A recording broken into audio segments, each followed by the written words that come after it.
This is Notoriously Episcopalian. My name is Kelly Hudlow. This is a podcast of sermons and musings all about the Christian faith and especially about being an Episcopalian. This is a sermon for the 13th Sunday after Pentecost, August 30th, 2020, for Trinity Commons. The principal text for the sermon is Exodus chapter 3, verses 1 through 15, the story of Moses encountering God in the burning bush.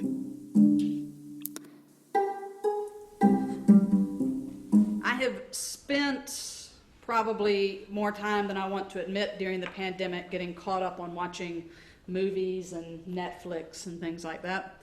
And one of the movies that I finally got to see when it came on HBO this summer was the 2019 movie Harriet. It's about Harriet Tubman, right? And the movie poster, when you see it, it looks like it's an advertisement for some sort of hero outlaw Western film and not a biopic about Harriet Tubman, who has most frequently been featured in children's books and not in major motion pictures. On this poster, there's a picture of Harriet. She's actually on there twice, once at the top of the poster in the center of the co-stars, slightly bigger than her two co-stars, and then at the bottom of the poster in silhouette, wearing this big hat, facing either a rising sun or a setting sun, and then the words "be free or die" are centered on the top of the poster. On the surface, this movie is more of a superhero epic than a biopic. They portray Tubman as receiving special visions from God following a brutal childhood injury. It's these visions that help guide her the 100 miles north to freedom, and it's these visions that would lead her back south even though the risks were very great. The filmmakers, in talking about reasons why they made certain decisions in the film, said that they wanted to present Tubman as the fierce young woman of faith that she was, finding that her usual depiction in children's stories and history books defamed her, declawed her, to make her more palatable for us.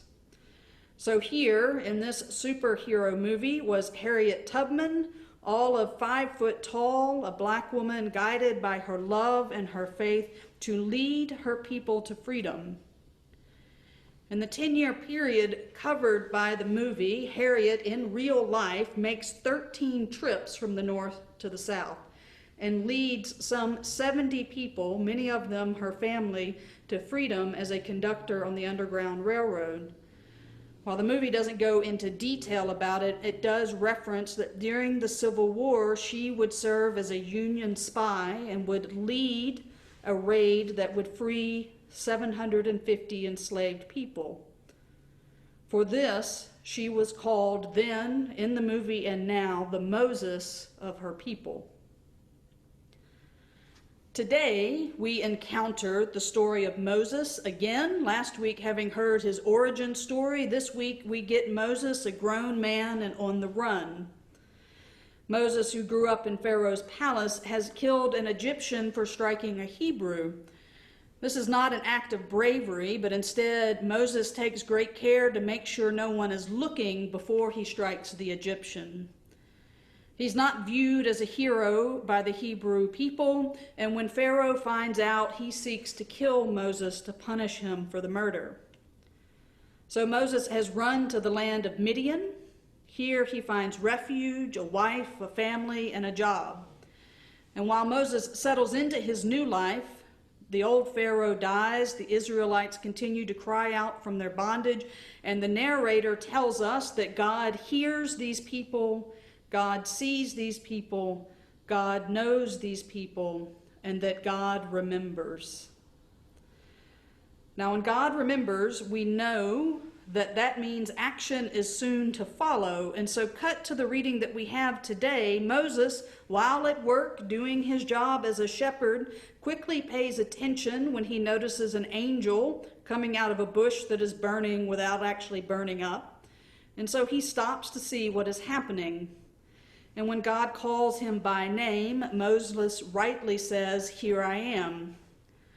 So far, Moses is doing all the right things for a Bible superhero, right? He's heard God's voice, he's stopped, he says, "Here I am." He's taken notice of God's inbreaking into his regular life and responded to God's calling.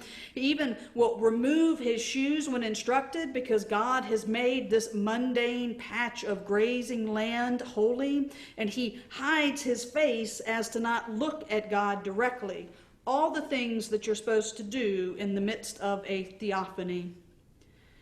And then God recounts for Moses what the narrator already told us at the end of the last chapter, that God has seen the abuse of God's people in Egypt, God has heard their outcry, God knows their pain, and then God begins to describe the action required because God has remembered the people. God has come down to rescue them, to bring them up to a place of milk and honey. And I sort of imagine that Moses, over here on the side, bent over, hiding his face, is maybe thinking, this all sounds great, but what has it got to do with me? And then he gets the answer, as God says, "So come, I will send you to Pharaoh to bring my people, the Israelites, out of Egypt."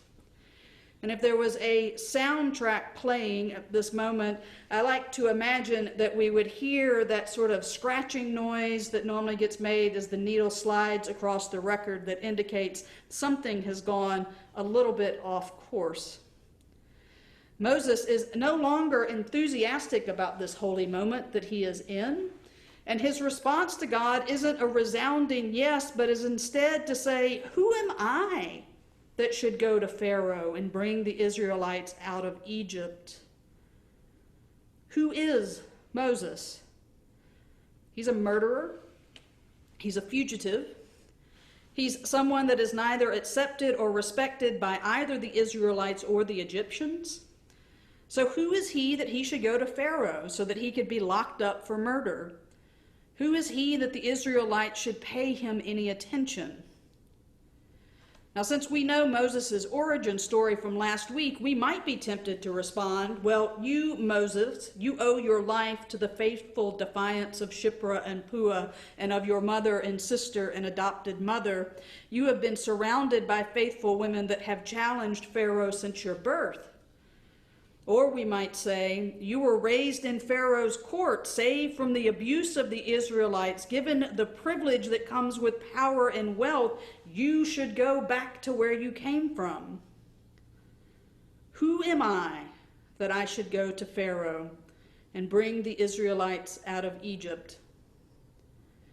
God's answer, it turns out, is much shorter than any one that we would give, because God simply says, "I will be with you." Who are you, Moses? Moses, you are the one that God says the divine name to, and that for all the reasons that Moses will offer up for the next chapter and a half, God's only real answer again and again is the assurance that God's presence and power will be with Moses. Moses is the one that God is with and that God has chosen to send. Now, when I hear the story and the calling of Moses, it does make me think that many times of my life I've been really good at coming up with all the reasons why I am not the right person to do something.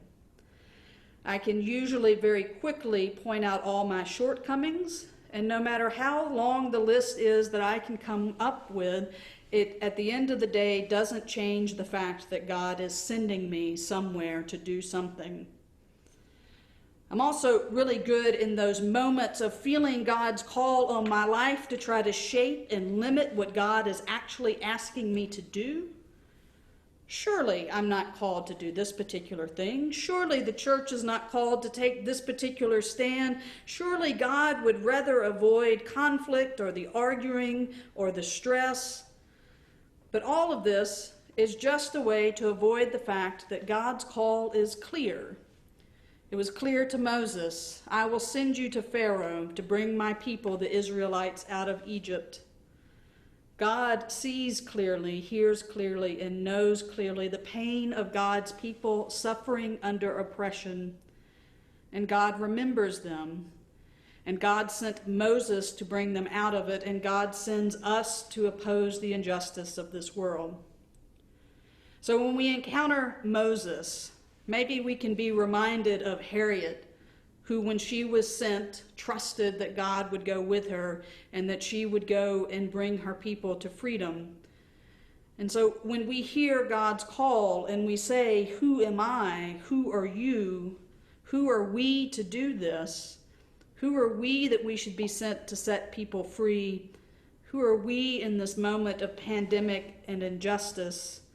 As we've heard again and again this summer, we are the people of God who have been transformed by the loving, liberating, and life-giving redemption of Jesus Christ. We are the people of God that since the beginning of creation have learned again and again of God's faithfulness. We are the people of God called and sent into the world through God's grace with one simple mission: to overcome the evil of the world with God's good. Amen.